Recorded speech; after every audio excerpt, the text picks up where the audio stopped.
Hello friends, welcome to மக்கள் சேவை channel. இன்றைக்கி நம்ம ஒரு முக்கியமான இன்ஃபர்மேஷன் பற்றி தான் பார்க்க போகிறோம். அதாவது ஜூலை 1ஆம் தேதி முதல் தமிழகம் மற்றும் இந்தியாவில் பல்வேறு புதிய மாற்றங்கள் அமலுக்கு வருது.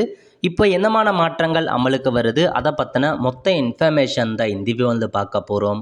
இந்த வீடியோ ஸ்கிப் பண்ணாமல் ஃபுல்லாக பாருங்கள். அது மட்டும் அல்ல, இந்த வீடியோ நிறைய பேருக்கு ஷேர் பண்ணுங்க. ஓகே, ஸோ முதல்ல என்னமான மாற்றத்தை கொண்டு வராங்க அப்படின்னா, தமிழகத்தில் அனுமதியற்ற மனைப்பிரிவுகளை வரன்முறைப்படுத்த வரும் ஜூலை மாதம் 1ஆம் தேதி முதல் விண்ணப்பிக்கலாம் அப்படின்னு சொல்லியிருக்காங்க.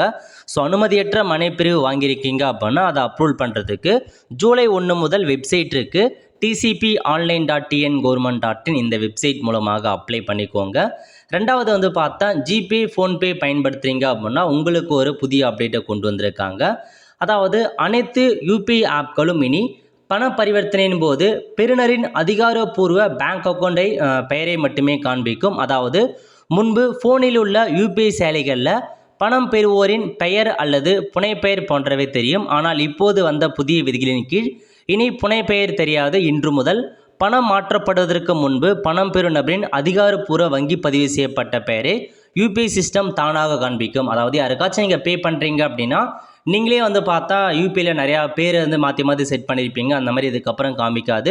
உங்கள் பேங்க் அக்கௌண்ட்டில் உங்கள் பேர் எது இருக்கோ அது மட்டும்தான் காமிக்கும் அப்படின்ற மாதிரி ஒரு புதிய அறிவிப்பு வந்து கொடுத்துருக்காங்க. ஓகே, அதுக்கப்புறம் ஜூலை மாதத்தில் மொத்தமாக 13 நாட்கள் வங்கிக்கு விடுமுறை இருக்க போதுங்க. அதுக்கேற்ற மாரி வந்து பார்த்தா அன்றைக்கி லீவாக இல்லையான்னு தெரிஞ்சுக்கிட்டு பேங்க்குக்கு வந்து போக பாருங்கள். அதுக்கப்புறம் கிரெடிட் கார்டில் வந்து பார்த்தா அப்டேட் கொண்டு வந்திருக்காங்க. கிரெடிட் கார்டு விதிகளை HDFC வங்கி மாற்றியுள்ளது. கிரெடிட் கார்டு வைத்திருப்பவர்கள் ஒவ்வொரு மாதமும் கேமிங் செயலியில் 10,000 ரூபாய் வரை செலவிட்டால் அதற்கு தனியாக 1% கட்டணம் வசூலிக்கப்படும். அதனை போலவே பேடிஎம், ஃப்ரீசார்ஜ் போன்ற 3ஆம் தரப்பு செயலிகள் மூலம் கிரெடிட் கார்டு பணம் செலுத்துவதற்கு 1% கட்டணம் வசூலிக்கப்படும் அப்படின்ற மாதிரி HDFC பேங்க்லேருந்து உங்களுக்கு வந்து தெரிவிச்சிருக்காங்க. அதுக்கடுத்து EPFO இருக்கு பாருங்கள். அதாவது EPFO 3.0 வந்து பார்த்தேன் இப்போதைக்கு இந்த மாதம் வந்து தொடங்கும் அப்படின்ற மாரி வந்து சொல்கிறாங்க. ஸோ ஜூலை மாதம் முதல் அமலுக்கு வரும். இதன் மூலமாக ஏடிஎம்மில் வந்து பார்த்தா பிஎஃப் பணம் எடுக்கிறது, யூபிஐ மூலமாக பணம் எடுப்பது போன்ற வசதி வரும் அப்படின்ற மாரி நம்ம வந்து எதிர்பார்க்கலாம். அதுக்கப்புறம் என்ன அப்படின்னா, வருமான வரி தாக்கல் செய்வதற்கான தேதியை வந்து எக்ஸ்டெண்ட் பண்ணியிருக்காங்க. ஸோ வருமான வரி தாக்கல் செய்வதற்கான கடைசி தேதி ஜூலை 31 இருந்துச்சு. ஸோ இப்போ அதை வந்து பார்த்தா செப்டம்பர் 15, 2025 எக்ஸ்டெண்ட் பண்ணியிருக்கோம். ஸோ ஃபைல் பண்ணுறவங்க அதுக்குள்ளே ஃபைல் பண்ணிக்கோங்க அப்படின்றத சொல்லியிருக்காங்க. ஸோ இந்த நிதியாண்டு 2025-26 நிதியாண்டுக்கான வருமான வரி தாக்கல் செய்வதற்கான கடைசி தேதி செப்டம்பர் 15, 2025 எக்ஸ்டெண்ட் பண்ணியிருக்காங்க. ஓகே, அதுக்கப்புறம் என்ன கொடுத்துருக்காங்க அப்படின்னா, SBI கிரெடிட் கார்டு இருக்கு பாருங்க, அதில் மாற்றத்தை கொண்டு வந்திருக்காங்க. ஜூலை 15ஆம் தேதி முதல் இனிமேல் குறைந்தபட்சம் டியூ தொகை கணக்கீடு, இலவச ஏர் ஆக்சிடென்ட் இன்சூரன்ஸ் நிறுத்தம், பணம் செலுத்தும் முறை போன்றவற்றில் புதிய மாற்றங்கள் வந்து அறிவிச்சிருக்காங்க. இனிமேல் யூபிஐ பண பரிவர்த்தனைகளில் பணம் செலுத்தக்கூடிய நபரின் அந்த மாதிரி காமிக்கும் அப்படின்னு சொல்லியிருக்காங்க. நெக்ஸ்ட்டு ICICI வங்கி வாடிக்கையாளர்கள் இனி மாதம் ஏடிஎம்மில் 3 முறைக்கு மேல் பணம் எடுக்கும்போது, அதாவது வங்கியின் ஏடிஎம் தவிர பிற ஏடிஎம்களில் மாதம் 3 முறைக்கு மேல் பணம் எடுக்கிறீங்க அப்படின்னா ஒவ்வொரு பரிவர்த்தனைக்கும் 23 ரூபாய் கட்டணம் பிடிக்கப்படும் அப்படின்னு சொல்லியிருக்காங்க. இது மேக்ஸிமம் எல்லா வங்கிக்குமே வந்து பொருந்தும். இந்த மாதம் முதல் வந்து செயல்படுத்துகிறாங்க. அதுக்கப்புறம் தமிழகத்தில் வந்து பார்த்தோன்னா ஜூலை 1ஆம் தேதி முதல் இல்லம் தேடி ரேஷன் பொருட்கள் வந்து பார்த்தா திட்டம் வந்து தொடங்கி வைக்கிறாங்க. இது யாருக்காகனா, முதற்கட்டமாக 70 வயதுக்கு மேற்பட்ட மூத்த குடிமக்களின் வீடுகளுக்கு சென்று வீடுகளுக்கே சென்று ரேஷன் பொருட்களை வழங்குறாங்க. இன்று முதல் அதுக்கான திட்டத்தை தொடங்கி வைக்கிறாங்க. போக போக இது எந்த அளவுக்கு சக்ஸஸ்ஃபுல்லாக போகுதோ அதுக்கேற்ற மாரி எல்லா இடங்கள்லையுமே நடக்கும் அப்படின்றத சொல்லியிருக்காங்க. ஓகே, அதுக்கப்புறம் வந்து பார்த்தீங்கன்னா என்ன அப்டேட் கொடுத்துருக்காங்கன்னா, அதாவது ஸ்மால் சேவிங் ஸ்கீம்லாம் இருக்குது பாருங்கள், சிறு சேமிப்பு திட்டம். அதுக்கான வட்டி விகிதத்தில் எந்த மாற்றமும் இல்லை. அதாவது 1 ஜூலை 2025 30 செப்டம்பர் 2025 வரைக்கும் எந்த மாற்றமும் இல்லாமல் அதே வட்டி விகிதமே தொடருது அப்படின்ற மாரி ஒரு அப்டேட்டை வந்து பார்த்தா மத்திய அரசு கொடுத்துருக்காங்க. நெக்ஸ்ட்டு வந்து பார்த்தீங்கன்னா, நீங்கள் வந்து ரயில் டிக்கெட், அதாவது தட்கல்ல ரயில் டிக்கெட் புக் பண்ண போகிறீங்க அப்படின்னா இன்று முதல் 1/7/2025 முதல் உங்கள் IRCTC கணக்கு கூட ஆதார் கார்டை லிங்க் பண்ணியிருந்தால் மட்டும்தான் தட்கலுக்கான டிக்கெட்டை புக் பண்ண முடியும் அப்படின்றதுக்கான புதிய விதியை இன்று முதல் அமலுக்கு கொண்டு வராங்க. அது மட்டும் இல்லாமல் இதுக்கப்புறம் OTP சரிபார்ப்பு, நீங்கள் டிக்கெட் புக் பண்ணுறதுக்கு ஓடிபி சரிபார்ப்பும் இருக்கும் அப்படின்றதையும் மென்ஷன் பண்ணியிருக்காங்க. ஸோ தட்கல் டிக்கெட் புக் பண்ணுறவங்க உங்கள் ஐஆர்சிடிசி அக்கௌண்ட் கூட தாராளமாக ஆதார் கார்டை லிங்க் பண்ணுங்கள். அப்போ தான் உங்களால் டிக்கெட்டை வந்து புக் பண்ண முடியும். ஓகே, அதுக்கப்புறம் ஸோ நாடு முழுவதும் இன்றைக்கி ரயில் கட்டணத்தை வந்து பார்த்தா உயர்த்துறாங்க.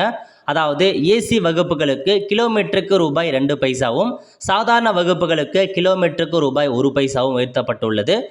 2ஆம் வகுப்பு ரயிலில் 500 கிலோமீட்டர் வரை கட்டண உயர்வு இல்லை அப்படின்னு சொல்லியிருக்காங்க. 500 கிலோமீட்டருக்கு மேலே போகுதுன்னா மட்டும்தான் கட்டண உயர்வு நிர்ணயம் செஞ்சுருக்கும் அப்படின்னு சொல்லியிருக்காங்க. ஸோ இந்த ரயில் கட்டண உயர்வு இன்று முதல் அமலுக்கு வருதுங்க, அதையும் நோட் பண்ணிக்கோங்க.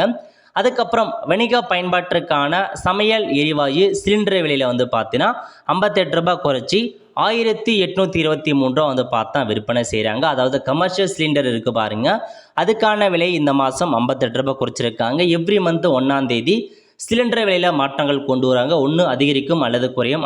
அந்த வகையில் இந்த மாதம் 58 ரூபாய் குறைச்சிருக்கும். வீட்டு உபயோக சிலிண்டரில் எந்த விதமான மாற்றமும் இல்லாமல் கடந்த 1.5 வருஷமாக அதே நிலையில் வந்து தொடருது. ஓகே, அதுக்கப்புறம் என்ன கொடுத்துருக்காங்கன்னா தமிழகத்தில் மின்கட்டணத்தை வந்து பார்த்தா உயர்த்திருக்காங்க. இது யாருக்கு பொருந்தும் அப்படின்னா பெரிய தொழில் பெரிய வணிக நிறுவனங்களுக்கு மின் கட்டணம் உயர்த்தப்படும், மற்றவங்களுக்கு யாருக்குமே வந்து கிடையாதுங்க. ஸோ பெரிய தொழில் பண்ணுறவங்க பெரிய வணிக நிறுவனம் வச்சுருக்கீங்க அப்படின்னா உங்களுக்கு மட்டும் 3.16% மிகாமல் மின் கட்டணம் உயர்த்தப்படும் அப்படின்னு சொல்லியிருக்காங்க. ஸோ வீட்டு மின் இணைப்பு குறு தொழில் நுகர்வோர்களுக்கு எந்தவித கட்டணமும் இல்லை அப்படின்றத சொல்லியிருக்காங்க. ஓகே, இதெல்லாம் தான் உங்களுக்கான ஒரு புதிய ரூல்ஸாக வந்து கொண்டு வந்திருக்காங்க. ஜூலை 1ஆம் தேதி முதல் உங்களுக்கு நடைமுறைக்கு வருதுங்க. அதுக்கடுத்து பேன் ஆதாரில் ஒரு அப்டேட்டை கொண்டு வந்திருக்காங்க பாருங்கள். அதாவது நீங்கள் இதுக்கப்புறம் புதிய பேன் கார்டு அப்ளை பண்ண போகிறீங்க அப்படின்னா கண்டிப்பாக ஆதார் அவசியம் அப்படின்ற ஒரு அப்டேட்டை கொண்டு வந்திருக்காங்க. ஜூலை 1ஆம் தேதி முதல் ஆதார் கார்டு இருந்தால் மட்டும்தான் புதிய பேன் கார்டு அப்ளை பண்ண முடியும் அப்படின்ற மாரி அப்டேட் இருக்குது. இதுக்கு முன்னாடி வரைக்கும் நீங்கள் வந்து பார்த்தா அந்த என்ரோல்மெண்ட் நம்பர் அப்படியே கூட பேன் கார்டு விண்ணப்பிக்கலாம். பட் இதுக்கப்புறம் ஆதார் இருந்தால் மட்டும்தான் பேன் கார்டு அப்ளை பண்ண முடியும் அப்படின்ற மாரி ஒரு புதிய ரூல்ஸை வந்து பார்த்தா கொண்டு வந்திருக்காங்க. அது மட்டும் இல்லாமல் ஆதார் கார்டு வச்சுருக்கீங்க அப்படின்னா ஆதார் கார்டையும் பேன் கார்டையும் லிங்க் பண்ணுற மாரி இருக்கும். அதுக்கான கடைசி தேதி டிசம்பர் 31 கொடுத்துருக்காங்க இந்த இயர் எண்டு. அதுக்குள்ளே உங்களுக்கான பேன் கார்டு கூட ஆதார் கார்டை லிங்க் பண்ணிக்கோங்க. அப்படி லிங்க் பண்ணாமல் விடுறீங்க அப்படின்னா உங்களுக்கான அந்த பேன் கார்டை வந்து செயலிழந்து போகும் அடுத்த வருடம் முதல் உங்களுக்கு யூஸ் ஆகாது அப்படின்ற மாதிரி அப்டேட் கொடுத்துருக்காங்க.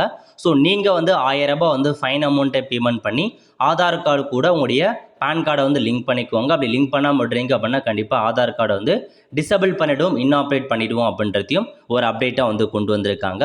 ஸோ இதெல்லாம் தாங்க உங்களுக்கான இன்ஃபர்மேஷன். ஸோ ஜூலை 1ஆம் தேதி முதல் இந்த மாதிரி பல வகையான புதிய மாற்றங்களை நடைமுறைக்கு வந்து கொண்டு வந்திருக்காங்க.